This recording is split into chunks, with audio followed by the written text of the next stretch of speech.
y'all, Danielle here, the Blissful Oracle, and welcome to my channel.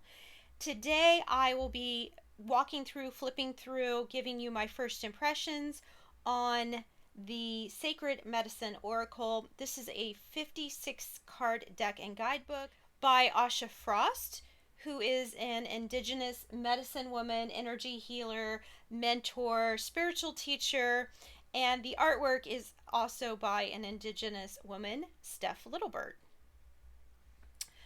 This is published by Hay House, and it is in a Hay House deck box. Although I have to say that I'm really enjoying the new boxes because when I open them, there's a message inside. Sometimes there's even some art inside, so you can see that beautiful sun. I pulled one of my older Hay House decks, and this is Carol and Myss. This is the Wisdom for Healing cards, and you know, these were those nice glossy boxes, and then they were just kind of plain in color inside. So I appreciate that, you know, Hay House and some of the other publishers out there are just, they're taking it up a notch. And I know some people think that this is a waste, but honestly, I love the artwork inside the boxes. I think it's beautiful. There's always a little message in there. Direction that everyone's going when it comes to boxes. Now, if I'm working with the deck, I will not have the boxes in my pile in my here on my desk. So I will put the box away temporarily. And sometimes if this deck was gifted to me or I purchased a deck while traveling, I will actually put the date that I got the deck and the location or who gifted it to me, and I will just write that inside my box. But I'm a collector, so most of my decks I am going to keep. Now, when I'm working with the deck on my desk, I typically will put the box away for storage purposes. So I have a section here in my office where I would store the box, but what I will do is I will put it in some sort of container. I actually picked this out because of the colors. This is a bag, a cosmetic bag from an Ipsy box, subscription box, or I don't know. I don't really know what it is because I don't use it. But my daughter turned me on to these bags. She had given me some. She'd gifted me some. And then I was like, oh, those are perfect size for a deck. And sometimes I'll even put them in my, if I'm going to go do, you know, an event or a reading or something along those lines, I might put it in a bag like this to, you know, put in my travel pack. But what I also do is I usually take, these are for keychains. Typically you'd see these, you know, in the city or we're a valet. And what I'll do is I will actually decorate this and put the name of the deck, and then I will attach it on here. Now, again, this is not a permanent solution. It's just the solution that I use while I'm working with the decks. It could just be for a month. It could be for 2 months. I'll show you another example. This guy right here is another Ipsy bag. I think that's how you say it, Ipsy. And it's a big one. It is a bigger one. I just didn't have a pretty green one, and I'm doing the year in the Wildwood this year. I realize this isn't a Llewellyn deck, but it's a Sterling Publishing deck. It's the year in the Wildwood. I'm doing the year in the Wildwood with a bunch of people here on YouTube. But I need something to keep my book and my cards in, and these bags are the perfect size. Now, you are limited to colors and designs, and some of them just say, you know, makeup right, it's scream makeup right across it. But I found that I can purchase these, even the ones that my daughters have gifted me. I can find that I've purchased these for $1 at most with shipping, and I can usually find them online with someone selling on some sort of marketplace. But I wanted to share with you that it is, again, I realize this isn't a Llewellyn book. This is Sterling, but it fits perfectly, a deck and the larger guidebooks in the bag. And this is just one way that you can store your deck temporarily, you know, for the month. Or again, this might go in a travel bag. I like to keep my boxes nice, so this is just one way that I can keep my box really nice and just put this in a travel bag of some sort. Now, when I'm done with the deck, then for the month, then it would go back into its container, its box, and then all of my collection is organized. I'll do a video. If you guys are interested, I'll do a video on that, how I catalog my decks when they come in, because I have several. Because I have lived through a flood and a fire. My business burnt to the ground, and 3 months later, my house flooded from a bathroom pipe exploding and pretty much totaled the whole entire house, because we did not find it for 2 to 3 days. I was on vacation with my parents. Again, this is many moons ago, but my point being is that I was getting a little nervous about I have it all properly cataloged. If you guys are interested in any of that, how I catalog my decks, let me know in the comments below. I'm happy to do a video on that. All right, y'all, so I'm just going to flip through. Let me show you the backs real quick. Here's the back with the beautiful dream catcher. If you're going to purchase a dream catcher, which I have for all of my grandkids, my husband and I each have one. When I had actually discovered what a dream catcher was, my dad had a network of people. It was internet before the internet. It was like a satellite service that he could talk to other people in his business. And I had asked him, can you find me an actual real dream catcher? And someone was nice enough to go onto a reservation, pick one out for me, and then send it to my friend. All right, so again, I'm just going to flip through here and kind of give you some stories, and if there's something that, screams out at me or I know a little bit more of, I will share with you. But again, I'm just going to share with you guys based on my limited time doing the research on this deck. Again, I did not know this deck was coming out until I saw it coming in my subscription box. And honestly, I didn't even know about Asha's book. I should say I did, but I didn't, because I had listened to Colette Baron-Reid, the podcast, the Wooniverse, Inside the Wooniverse, and she had Asha on her podcast. And I had listened to it and heard that she authored a book, which is, again, The Indigenous Healer. But I really didn't think much about it for a year until I saw that this deck was coming out. And then I've done a little bit more research, and I will just give you the limited amount that I have found out. This is a good place to stop and talk about this card. So this is Sage Stick, and it says cleanse. Notice that it doesn't say smudging. It says Sage Stick. Now, just don't go out there and smudge your house because you're smudging your house, right? There is a whole process to the ceremony of cleansing your home, right? And I do remember one of the very first, I'm just going to keep going. I do remember one of the very first books that I purchased on smudging was from an indigenous tribe. And it was like 20 pages. And it talked about the ceremony and the reason behind the smudging. But also, this past year, I would say in the summer, I had found out about, oh, that's pretty. That is actually what Creation Story Pathway. That is actually what is on the Hay House card, and it's the card that came in the box, and it has all the information of the decks that came in the box. And I was super excited because I'm going to use that in my journal. So white sage. So white sage is being over harvested, and it's such a commercialized item.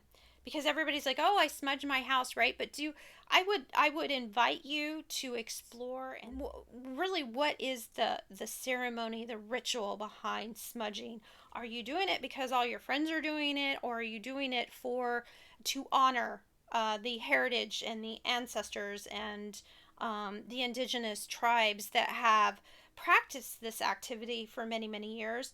And the other side of that is, again, because it's being over harvested, my daughter, Gather, this is interesting because, again, I'm going to talk about this. I asked my daughters, please don't buy me any more sage. In my backyard, I'm going to gather all my Russian sage, and I Googled how to dry it properly and how to wrap it. So there was a whole process to it, but man, Russian sage, if you're familiar with Russian sage, it's quite easy to grow. So reclamation home, again, we're talking about our home. So it is a very easy to grow, at least where I am, plant. And it was Okay, y'all, I had to stop for just a second because I wanted to specifically talk about this card right here and how when when something's triggered, I immediately want to go do a little more research. Now, the birch tree here in Asha has assigned the keyword humility to the word to the card birch, to the birch tree. And then I went and I pulled the book out and I read her thoughts, her interpretation. I want to read a passage here out of the book, and it says, shrinking, holding back, and not taking up your rightful space is not true humility. Birch is here to remind you that you are one with all of creation, and it's time to see yourself reflect in this beauty. Stand tall, illuminate your presence, walk with grace that you naturally carry, even with your perceived wounds and scars, like the weathered white bark of the birch tree. You are breathtaking. I love this. Now, I shared with you guys I'm doing a year in the Wildwood. Along with doing a year in the Wildwood, I am studying the Celtic tree calendar. And I have a couple books that I'm using to actually work with this. Now, I have the Voices of Trees companion book, but I did not get the cards. It was one of those where I took the chance and ordered it online, and then the cards didn't come in. I got a complete refund, no worries. I got a refund, but I have been using the book. And just so you guys know, I don't know if it's still available but at the time of filming, Mickie Mueller actually has on her Etsy site the last 100 decks are available, and she's doing some sort of package for the last 100 decks. So again, you might want to go check that out. And we have Birch here, and Birch meaning being, the Celtic name meaning being. Then we have the divinatory message, growth and beginnings. And then I really loved this last little bit that I read. Now is the time to get in the proper frame of mind for success and start the groundwork and planning to achieve your goals. This is your groundbreaking. Be prepared and plan ahead. And I just thought that was amazing that, you know, two different voices. This is what fascinates me. This is why I like having so many decks. This is exactly why I feel the need to have so many decks, because again, I could go pull out another book and look up Birch, another author, another interpretation. Again, I love what Asha Frost has written, but it inspired me to just go explore a little more and dive into my books and do the research, if you will, and that way I can learn more and I can come up with my own keywords. It just doesn't have to be Asha's interpretation or Mickie Mueller. That's again, I this is me doing the research. This is the scholar in me, if you will. So let's just go ahead and continue on.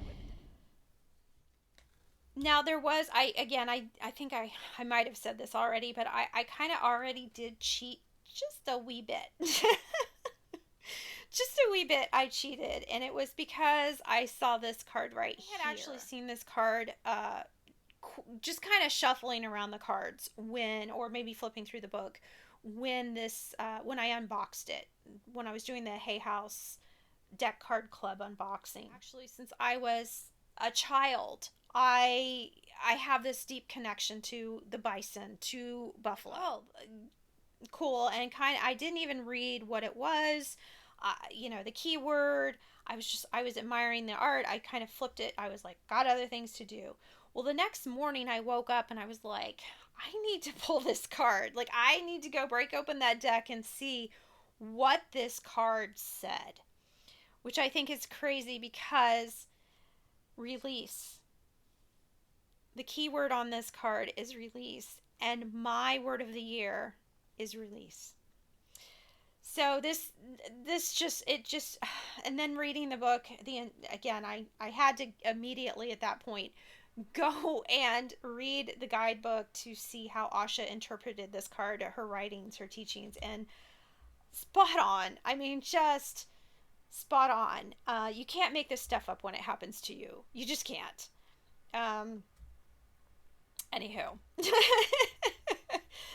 I was not, when I first got this, I was like, yeah, I'm gonna, I'm gonna, I'm gonna do my flip through, my walkthrough. I'm gonna show everyone because I got this deck way early before it was available. And look at the diversity on this guy, the two spirits.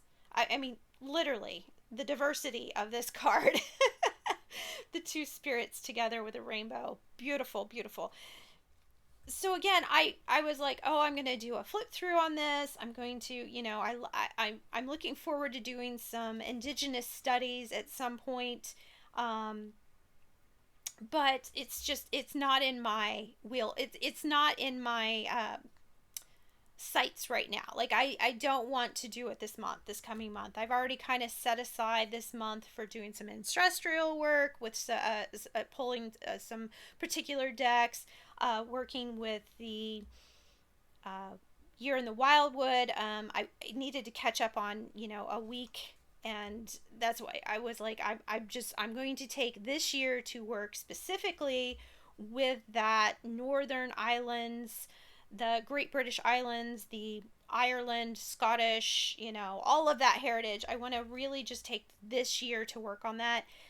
Actually, the next 6 months. And then what I want to do is get into the Legends of King Arthur, just kind of continuing on with the study. So this deck was totally not in my sights. But there's Cedar again. Now that I have opened this deck, I have gotten the Buffalo card, and that with my attached to my keyword, I will say that this next month I will definitely be taking some days, some time to work with this deck. And I am going to be reading Asha's book, which again was You Are the Medicine. So this deck was really not on my radar until this guy right here popped out. And because this guy's keyword is release, I am definitely going to put this deck in my pile to work with over the next month. And I will be back for a flip side. I like to call a flip side after I work with the deck. Then I'll have a little more, I can talk to you a little bit more about what I had discovered with this deck and working with this deck and this energy. I'll see you guys soon. And don't forget, if you want any of those future videos, hit the subscribe button, and I'd appreciate one of these. And as always, I am super stoked if you have watched my video from beginning to end. Thank you again, and have a beautiful day.